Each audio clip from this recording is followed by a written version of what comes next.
Hi folks, Joseph Kursky here with you to talk about mentoring, and specifically geomentoring. Let's continue our discussion on geomentoring, focusing on career mentoring. When I arrived at the USGS as a geographer in the National Mapping Program, younger surveyors and mapping technicians would be sent in a group with more experienced field staff. The same thing occurred in the office via our cartographer development program at the USGS. I suspect that there is still some one-on-one on-the-job mentoring in the office and in the field, though I do not observe it as often now as I did a few decades ago. I rely on my colleagues to comment on how common mentoring is nowadays in the workplace. In my own experience in academia, government, and private industry, I have had very little formal mentoring, unfortunately. Such a thing would have been very helpful, extremely helpful, along my journey. As it was, I did my best on my own to find people who were willing to answer my many questions. I do strongly recommend to organizations that they establish a mentoring program, not only for new employees, but for employees that have been in an organization for a longer period.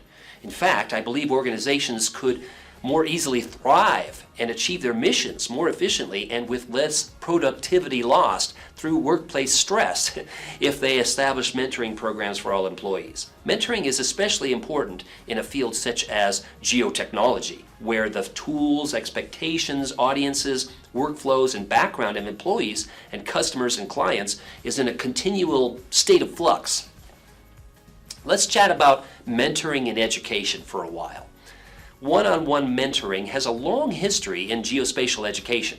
Because I am very active on social media, listing my contact information on career boards such as the AAG Ask a Geographer site, I respond to a daily flood of calls and emails from students, faculty, GIS professionals at all levels, and most of the mentoring that I provide, therefore, is online and is over and done in a few exchanges, with some follow-up weeks or even sometimes years later.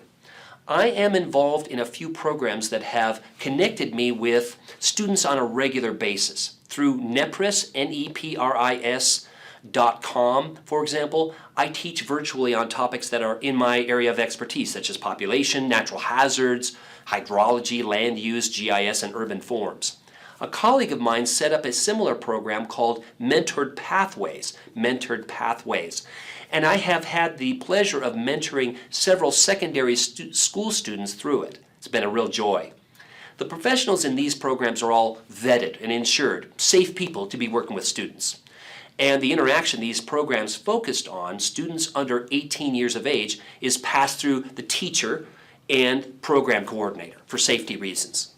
On a face-to-face level over my USGS career, I visited nearly 300 local schools over 15 years in the Denver metropolitan area through a visiting scientist program. These experiences keep me grounded in my educational work to what faculty and students actually face day to day and allow for good testing grounds for the hands-on activities I create.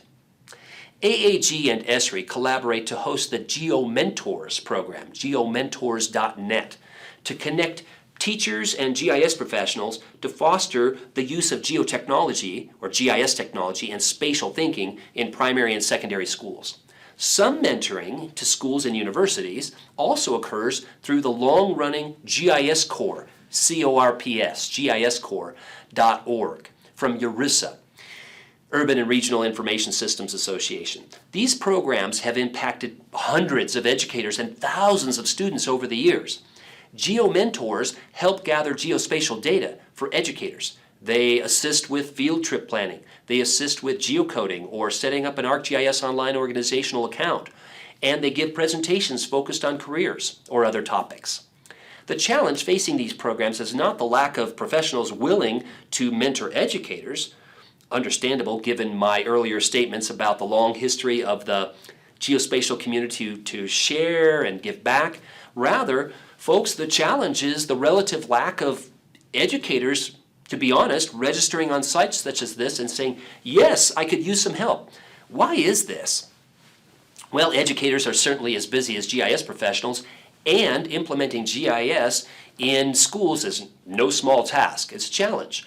But I think the reason why is because the value that geospatial technology brings to mathematics, science, geography, computer science, history, and other areas of education is still relatively unknown.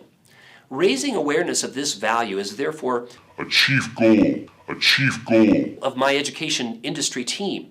And I know it is a passion shared by many in government, industry, academia, and nonprofit organizations.